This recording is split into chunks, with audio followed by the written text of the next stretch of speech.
Otra semana más que transcurre, otro día para hablar del nuevo episodio de Dexter New Blood.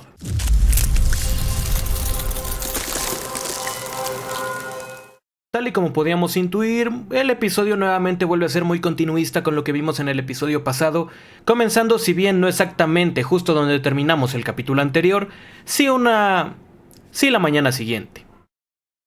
Como podrán recordar los que vieron el episodio número 3, Kurt finalmente dejó de presionar a la policía porque afirmó que su hijo finalmente había aparecido y que había tenido contacto con él. Sin embargo, como muchos de nosotros ya sabemos, esto es completamente imposible y muy probablemente el sujeto esté escondiendo algo mucho más turbio. Sin embargo, iniciamos el episodio con Dexter hablando con su alucinación de Debra Morgan, teniendo como que teorías de lo que podría pasar, ¿no? O sea, qué tipo de consecuencias podría tener el hecho de que Kurt haya cancelado la búsqueda policial y cómo esto podría llegar a alcanzarlo a él. Sin embargo, simplemente nos quedamos en eso, en una planeación, en una idea aproximada.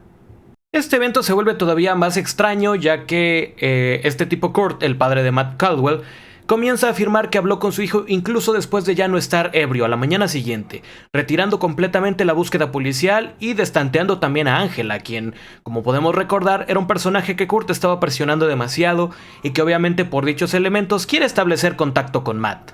Sin embargo, eso es algo que iremos desarrollando a lo largo del episodio y si bien no mostrándonos todo, sí dándonos a entender ciertas pautas extrañas que maneja Kurt Caldwell alrededor de su negocio y alrededor de la figura que él es y la figura que representaba a su hijo.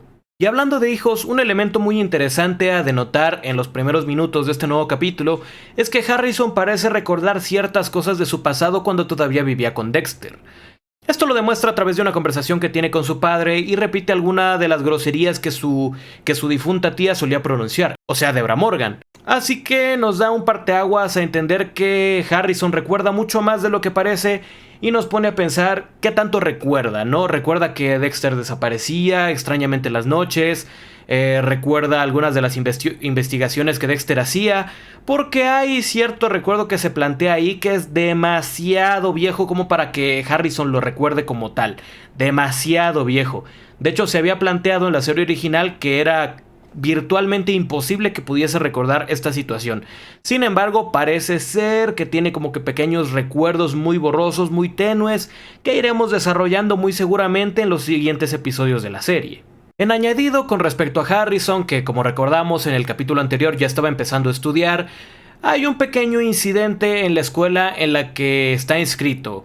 Hay un pequeño accidente, todo el poblado es alertado, hay una escena del crimen, Harrison resulta involucrado con esta, no diré exactamente cómo, pero resulta involucrado, y de buenas a primeras parece ser que él se vuelve una especie de héroe, por así decirlo, debido a esta escena del crimen. Recordemos que en el episodio anterior pudimos observar que el amigo que Harrison hizo, este chico nerd al que todo el mundo le hacía bullying, parecía estar planeando algo y se maneja un poco que es un poco sobre esta situación. Pero pues no daré demasiados spoilers sobre esto, simplemente es un incidente que ocurre. Harrison se ve envuelto y recuperamos un poco de lo que podrían extrañar muchos de los fans de Dexter. A Dexter Morgan haciendo este trabajo de forense, no de manera oficial definitivamente, pero sí revisando las escenas del crimen, tratando de armar el rompecabezas de lo que sucedió ese día. Porque hay algo en el relato en general de todo lo que pasó que como que le resulta extraño, entonces su cerebro de forense va y trata de descubrir la verdad sobre esta situación, creando un excelente suspenso, una excelente reacción bastante emocional de parte de Dexter, por así decirlo, y también de esta alucinación de Debra, que ahora también funge como defensa, ¿no? Como esperanza. Ahora también agarra otro papel, la esperanza de que las cosas finalmente pueden salir bien, aunque no sea precisamente para Dexter, sino para sus allegados. También debido a esta situación, Dexter se empieza a plantear si realmente podrá desarrollar una conexión verdadera con su hijo, ya que pues aparentemente él es lo contrario a él. Harrison es una persona empática, es una persona divertida, incluso heroica, al contrario de Dexter, que pues como ya sabemos es un psicópata asesino serial, aunque lleve cierto tiempo de abstinencia desde su último asesinato, que fue Matt Caldwell, y desde entonces no ha vuelto a asesinar a nadie. Otro tema a destacar en este episodio es que tengo que rescatar la situación de la podcaster que llegó en el episodio pasado para hacer la investigación sobre la desaparición de Matt. Esta vez llega, sin embargo parece hacer una pequeña alianza con Angela, no para investigar el caso de Matt, probablemente sí sea una pequeña treta para investigar un poco más a fondo sobre este poblado, pero ahora se ve interesada en las desapariciones que mencioné en el primer episodio de estas opiniones, de estas impresiones de la serie de Dexter New Blood. Más chicas han estado desapareciendo. Sin embargo, esta chica descubre que una de ellas no desapareció, pero sí descubre que muchas otras realmente no han mostrado ninguna señal de vida desde que desaparecieron de sus hogares. Y entonces decide hacer una alianza con Angela para utilizar a su ejército de fanáticos para que ellos intenten averiguar algo con respecto a lo que pasó con estas chicas. Entonces parece ser que ya la historia se está empezando a enfocar mucho más. Ya estamos dejando de lado los elementos introductorios a la temporada y nos estamos yendo a la historia de lleno. Y eso me parece excelente, siendo este el cuarto episodio, ya casi la mitad de la serie.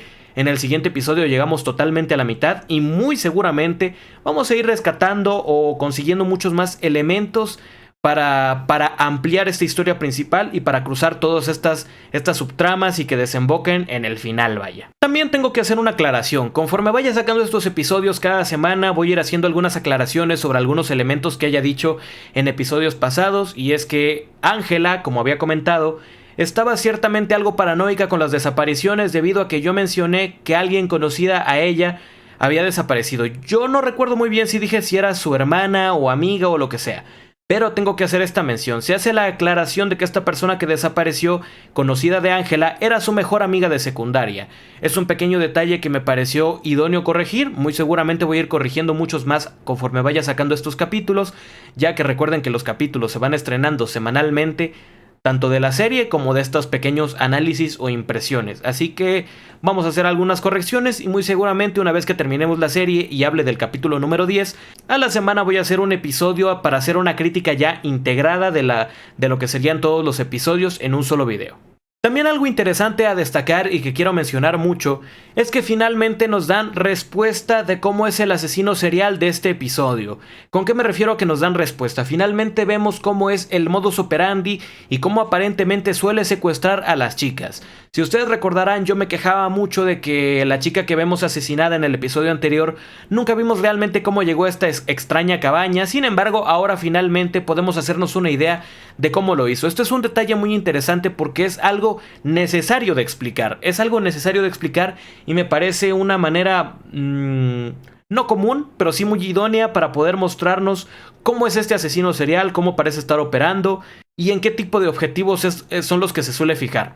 Y finalmente, ya que este episodio es muy revelador, hablar de él sin spoilers es bastante complicado, terminamos el capítulo con Dexter descubriendo una verdad bastante impactante con el acontecimiento del incidente en la escuela secundaria de ahora su hijo y de todos los menores del poblado, ¿no? Es una revelación bastante impactante, bastante fuerte incluso, no solo para Dexter, sino también para esta alucinación de Debra, que incluso comienza a preocuparse muchísimo por esta gran verdad impactante, muy poderosa. Y el capítulo termina con ese impactante cliffhanger que muy seguramente iremos manejando en los siguientes 2 episodios, me parece idóneo. Obviamente lo tocaremos en el episodio número 5, muy probablemente lo concluyamos en el número 6. Esto únicamente como una predicción, más o menos como para tratar de desarrollar los personajes en los episodios que quedan. Entonces, pues eso, es una revelación bastante impactante, un cliffhanger bastante atractivo, de los cliffhangers más fuertes de esta temporada, de lo que vamos de esta temporada. Entonces realmente estoy muy ansioso por ver lo que es el episodio número 5 y pues mis conclusiones rápidas sobre este elemento es que si te han gustado los episodios anteriores, y yo sé que soy muy repetitivo con esta frase, este es el momento ya de decidirte a ver la serie. Si no la has empezado a ver, si quieres verla pero quieres esperar a que avance un poco, este es el momento idóneo para empezar a hacerlo. ¿Por qué? Porque vas a cerrar los arcos que abrimos en los primeros episodios, con lo de presentación de personajes, con lo de la adecuación de Harrison, con respecto a responder algunas preguntas de los últimos 10 años, y finalmente nos estamos centrando en la historia principal. Por lo tanto, si no has visto ningún episodio de Dexter, pero quieres empezar a hacerlo, este es un buen momento, o si no, espérate por lo menos a que salga el capítulo 5 el próximo lunes. Pero es un buen momento ya para empezar a ver esta serie, para empezar a adentrarte a la historia principal. Con lo anteriormente dicho, es momento de empezar la sección con spoilers.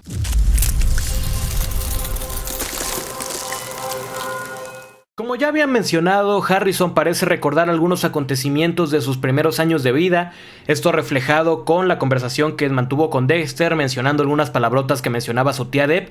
Sin embargo, esto llega a confirmarse en el momento en el que él, estando en la escuela, empieza a escuchar el podcast de esta podcaster que llega en el episodio anterior, que se llama Feliz Pinche Matanza, o un pedo así es como se llama el podcast, y en esta serie escucha un episodio dedicado a Miami, pero no cualquier episodio de Miami, sino al asesino Trinity, Arthur Mitchell, que ya todos recordamos de la 4ª temporada, la mejor temporada de la serie hasta el momento, y cómo fueron los asesinatos que hacía. En ese momento, la chica empieza a dar el modus operandi de cómo asesinaba a las chicas en la bañera, y resalta la última víctima, que como todos ya sabemos fue Rita Morgan, la primera esposa de Dexter. Y aparentemente Harrison parece recordar o logró asociar de algún modo estos elementos, y se le ve bastante perturbado conforme va escuchando pues este discurso bastante macabro de cómo la última víctima de Arthur Mitchell fue su propia madre.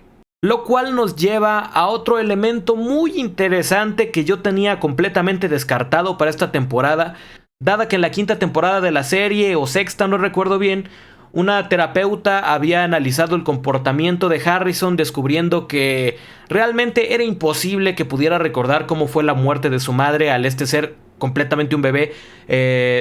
De manera formal, los recuerdos empiezan a formar en nosotros los humanos a partir de los 3 años, por lo cual es virtualmente imposible que recuerde cómo fue el asesinato de su madre. Sin embargo, parece ser algo que de cierto modo lo ha marcado. No sabemos si se enteró después, no sabemos si lo recuerda como tal o si lo asoció de algún modo. El punto es que parece ser que en la escena del crimen que ya mencioné en la escuela de Harrison, que involucra a Harrison y a su amigo, el que parece que iba a ser un tiroteo, hay algo en el cerebro de Dexter que no concuerda del todo con lo que dice Harrison. Harrison comenta lo siguiente: él fue a platicar con su amigo le dijo que iba a realizar el tiroteo, que quería hacerlo con él. Entonces Harrison le dijo que no, el amigo lo atacó y entonces él se defendió. Y este chico pues casi se muere, ¿no? El chico del tiroteo. Harrison queda herido con una puñalada en las costillas, si mal no recuerdo. Sin embargo sobrevive, pero hay algo en la sangre que a Dexter le parece que no va bien. Entonces comienza a investigar un poco la escena del crimen, se da cuenta que los patrones de sangre no concuerdan con la historia de Harrison, y entonces parece ser que Harrison realmente fue el que atacó primero a su amigo. Y entonces su amigo se desmayó, y entonces para que la gente no lo encarcelara, se hirió y contó esta nueva historia que pues es bastante congruente con el material encontrado en la casa de su amigo. Y parece ser que Dexter intuye que muy seguramente Harrison hizo estas acciones para descubrir qué se siente herir a alguien. Sin embargo, algo que quiero yo destacar con referente a este incidente y este aparente pasajero oscuro de Harrison es que podemos ver que el chico manifiesta cierta culpa con respecto a lo que pasó. Así que yo no aseguraría que el chico va a convertirse en un asesino serial como su padre, sino que simplemente al momento de recordar o de asociar el asesinato de su madre, se alteró y fue un acto impulsivo y muy seguramente se arrepiente. Sin embargo, es algo que por lo que yo tampoco pondría las manos en el fuego, y puede ser probable que este chico herede el pasajero oscuro, por así decirlo, de su padre, y también se vuelva una amenaza. Sin embargo, como ya dije, no es algo que yo afirme, la verdad, yo lo dudo mucho. Por su parte, seguimos viendo a Kurt, quien nuevamente sigue con esta pequeña investigación, pero ahora ya clandestina, una vez ya alejada la policía, ya que él se dirige a la casa de Dexter para darle un regalo a Harrison. Muy probablemente Kurt ya sienta ciertas sospechas por Dexter. Recordemos que el área donde su hijo desapareció está muy cerca de la cabaña de este último, entonces muy seguramente tiene algunas sospechas y dice un pequeño diálogo que parece enjaular un poco a Dexter con referente a lo que sabe o no sabe con respecto a Matt. Por lo cual muy seguramente estos dos van a terminar enfrentándose más adelante. Muy definitivamente lo van a hacer. También otra cosa que quiero destacar, muy importante y muy spoiler, chicos, es que finalmente descubrimos que Kurt es el asesino serial principal antagonista de esta nueva serie. El que ha estado secuestrando a tantas chicas. ¿Por qué? Porque finalmente vemos cómo este hombre que trabaja o que es dueño de una cafetería se encuentra aparentemente en 2 ocasiones con una chica. La primera lo vemos a través de los ojos de Dexter, no sabiendo qué es lo que le está diciendo, pero sí viendo que habla con ella. Y la segunda, cuando nos damos cuenta de que esta chica regresa otra vez a este lugar de comida y le dice al tipo que el dinero que le dio en primer lugar ya se lo gastó todo y que necesita más. Entonces el tipo le ofrece un trabajo llevándolo a la cabaña donde ya vimos que fue asesinada la chica que vimos en el episodio anterior. Por lo tanto podemos intuir, casi afirmar, que Kurt Caldwell es el asesino serial antagonista de esta serie. Y finalmente, como ya mencioné, el episodio termina con Dexter confirmando que realmente fue Harrison quien atacó primero a su mejor amigo, esto encontrando una hoja de afeitar que nos remite muchísimo al modo en el que murió Rita Morgan. Recordemos que Arthur Mitchell utilizaba una hoja de afeitar para cortar la arteria carótida de las piernas de las mujeres y las desangraba en la bañera. Bueno, entonces ahora Harrison tiene su propia hoja de afeitar, quizás no mata a mujeres en bañeras, pero parece ser que sí tiene este impulso de violencia, que como podemos confirmar, que seguramente explotó en el momento en el que estaba con su mejor amigo en este lugar. Así que esta es una revelación bastante impactante porque Dexter descubre que su hijo probablemente tenga su pasajero oscuro y también la alucinación de Debra Morgan comienza a llorar porque ella quería ser este lado de Dexter que quería pensar que todo estaba bien con su hijo. Sin embargo, al ver la revelación, descubre que igual y no todo está bien. Entonces es una revelación bastante fuerte y bastante cruda. Es un episodio muy intenso, es un episodio con muchas revelaciones, con mucho misterio, con mucho suspenso, con ciertos homenajes a la serie anterior, con este Dexter nuevamente fungiendo de forense no oficial, también con algunas referencias a las temporadas pasadas con lo de Arthur Mitchell. Entonces me parece uno de los mejores episodios. Realmente la serie está apuntando muy alto con esta nueva temporada y última temporada también, hay que ser honestos con ello. Está apuntando muy alto y hasta ahora lo está desarrollando bastante bien. Faltará ver lo que sucede en el quinto episodio la siguiente semana para poder confirmar o bien desmentir algunos eventos que parece se han confirmado en este último capítulo que vimos el lunes pasado. Así que sin más, esto ha sido todo. Para mí ha sido un placer estar nuevamente una semana más discutiendo sobre esta mi serie favorita y nos veremos el siguiente miércoles para analizar y hablar del capítulo número 5 de Dexter New Blood.